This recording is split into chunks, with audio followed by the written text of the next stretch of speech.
Let's Talk TV.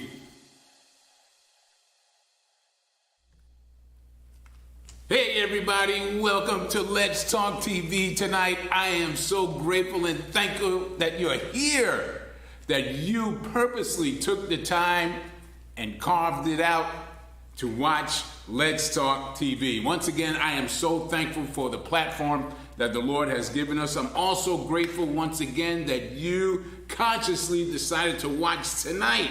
So we have a great program for you. Wow, I can't wait to get started. But before we get started, I want to tell you, first and foremost, here on Let's Talk TV, we will be discussing subjects from A to Z. There's no subject that's off limits. Again, there's no subject that's off limits. Also, we're going to talk about life's challenges, and there are many challenges in this life with the intent to guide you to life's answer, okay? Also, on Let's Talk TV this season, we're going to have guests that from different areas of expertise to give you and I an up-close and personal view of their vocation and from their perspective. Oh, that's going to be really exciting. I can't wait for that to happen. Also, in the near future, we're going to do a segment towards the end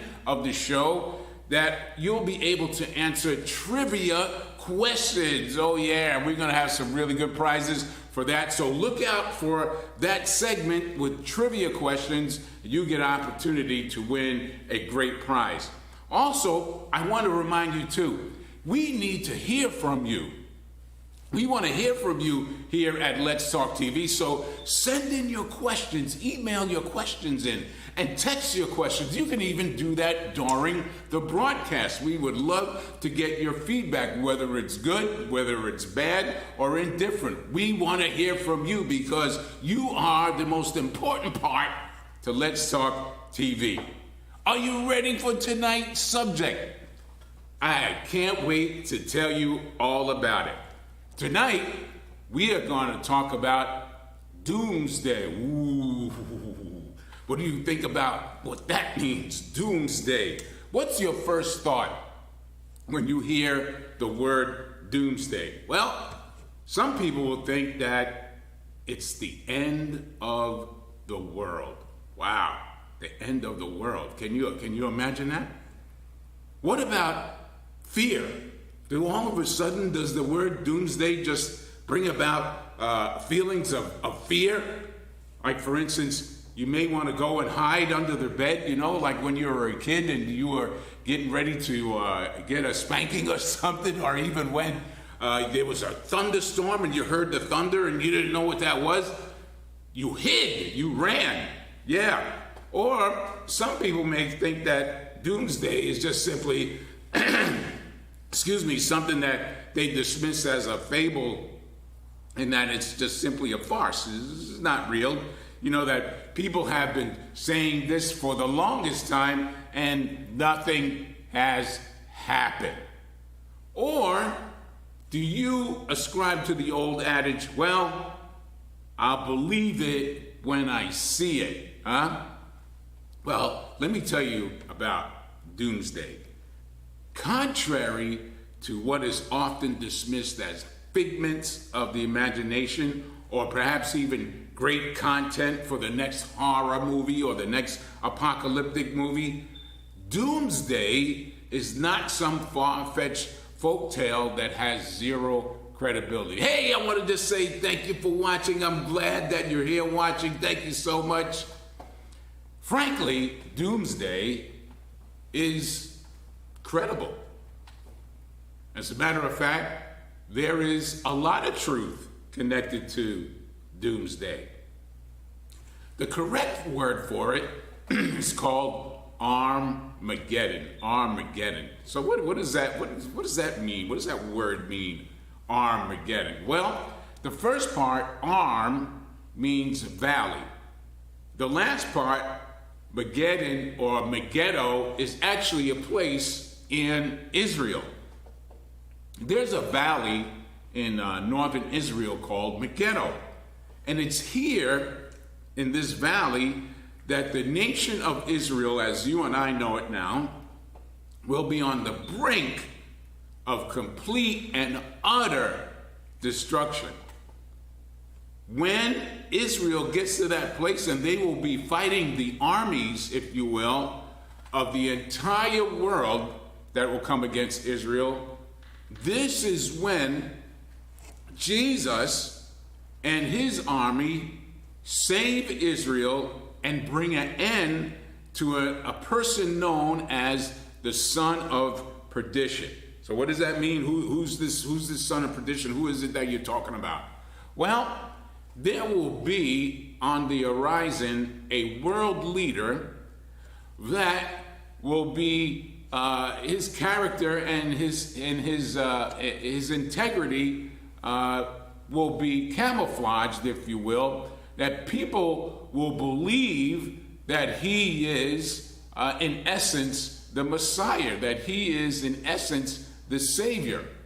But there will be underlying motives, and there will be things that will be done insidiously by this false, if you will, or anti-Christ.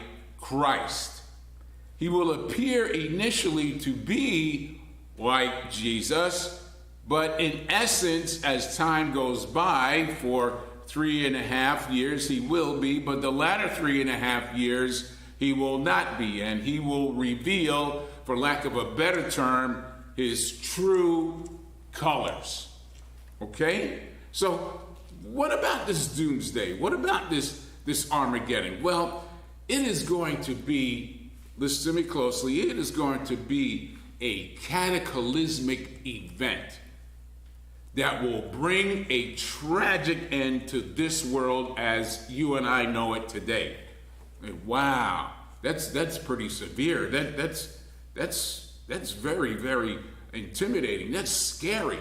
Oh yeah, absolutely. Can you imagine what you see before you now today, and humanity and how humanity is behaving and how it's going on as if there's nothing wrong and people are doing their own thing and they don't have no concern and no care for the way things are going, and we've been doing this for the longest time, and so this is what is part of the deception in believing about Armageddon and believing about the end of the world, is that we don't see anything readily happening that would move us to believe that there is something that's going to happen. But I have to tell you this, we being humanity as a whole, we are moving in that direction. So why would this event be tragic? Well, it would be tragic because we're talking about the annihilation of life as we know it. I'm not just talking about humankind, but animal kind as well. The annihilation of life for untold millions is going to happen. Well, why? I mean, why is this going to happen? And who says it's going to happen? And is it credible? And here's another question. What did man do, if anything, to bring this event upon him? And what about another question? What will be the sign or the signs to indicate that there will be a doomsday, that there will be an Armageddon, that there will be an end to the world? Well, let's start with right here at home. And when I'm saying right here at home, I'm talking about these United States of America. Let's talk for a minute.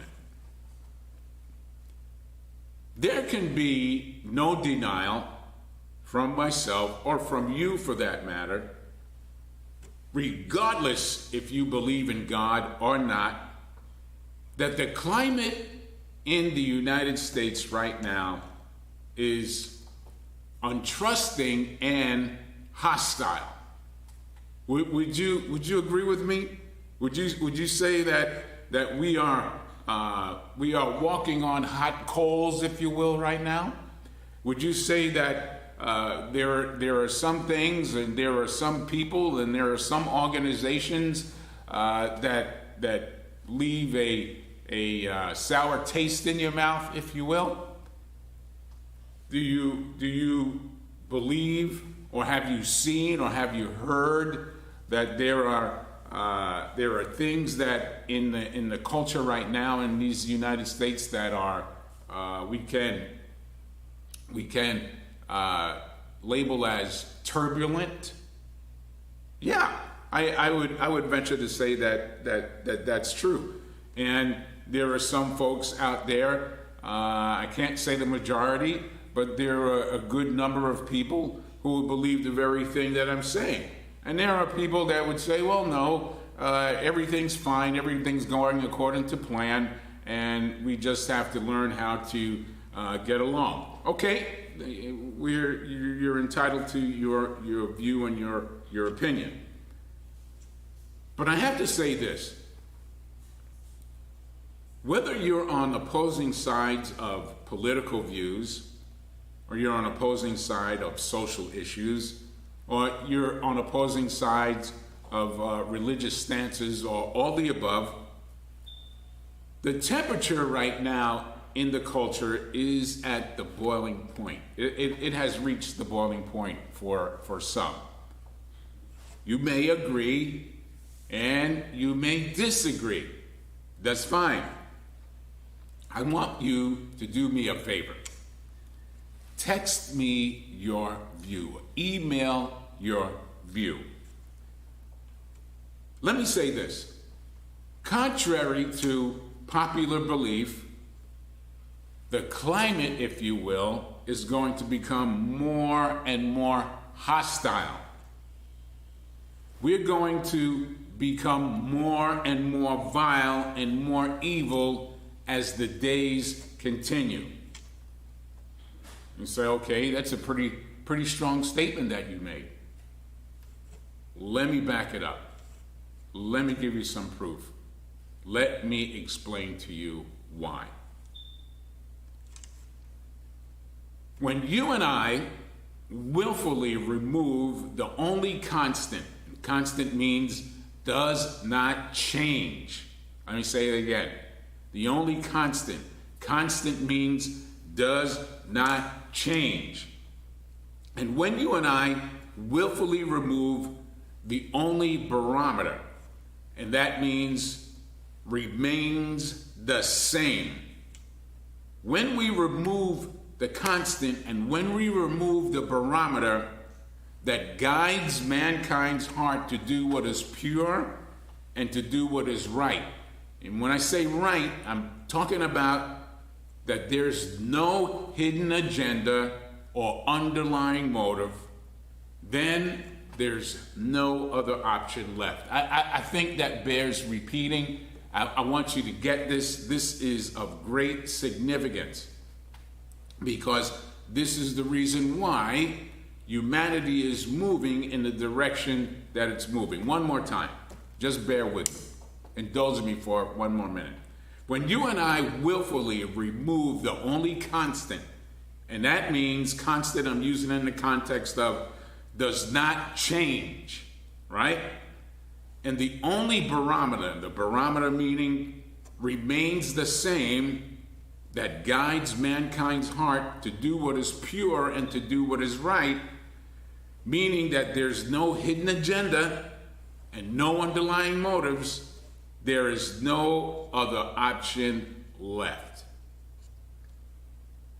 Mankind, humanity, men and women, have lost their moral and spiritual direction. Oh, that's for you to say. You sound condescending and condemning and without mercy and without grace. That's your view. That's your opinion. You are entitled to that. But we have lost as a whole moral and spiritual direction. How can I make that statement? Look at what's happening in the culture today. Look at what's happening in society today. Look at what's happening with the behavior of human beings today. Look at the lack of respect for one another today. Look at it. Look at it as a whole. We have lost our moral and spiritual direction. Why? Why have we lost our spiritual and moral direction? Because we desire to. We want to. We want to live the way we want to live, how we want to live, when we want to live, and everything else can fall by the wayside. If you say to me, Jesus loved you and created you to love him and him alone, and I say to you, I don't believe in Jesus. Do you know what that is in reality? You may say, well, in reality, it doesn't matter because Jesus is not in my reality. He's far from my reality. I don't care about Jesus. I don't have any acknowledgement of Jesus, and I could care less about Jesus. So, leave me alone. The truth is, that's rejection. Whether it's willful rejection or ignorant rejection, the result is the same. Or you say, well, I didn't reject anybody. I don't acknowledge Jesus. Jesus, for as far as I'm concerned, just a myth. He's a fairy tale. He was a good man, or he was this, or he was that, but he doesn't have any bearing in my life. I live my life the way I want to. It's still rejection. Again, whether it's willful or ignorantly done, the result is the same. Is the rejection of God who created us to love him freely. Oh, give me a break now. Now you're telling me that Jesus is God? Well, that's exactly what I'm telling you. But I'm going to answer that in another show. This is the reason why we have approaching us at a faster rate than you can see the day known as Doomsday. One of the signs that is near was what was said prior to it coming upon us with precision accuracy. Okay, wait a minute. Are you saying to me that somebody predicted this? Somebody said that this was going to happen? Yeah, they did. I'm going to tell you who said it, what caused them to say it, and the end result of what is going to happen when that takes place. I hope you enjoyed this first part of Doomsday. I have plenty more information to share with you, plenty more information to tell you, plenty more information to give you concerning Doomsday. You need to think about this. You need to consider this. Don't dismiss it. It is as real as I'm telling you right now. Thanks for watching. We'll see you next time on Let's Talk.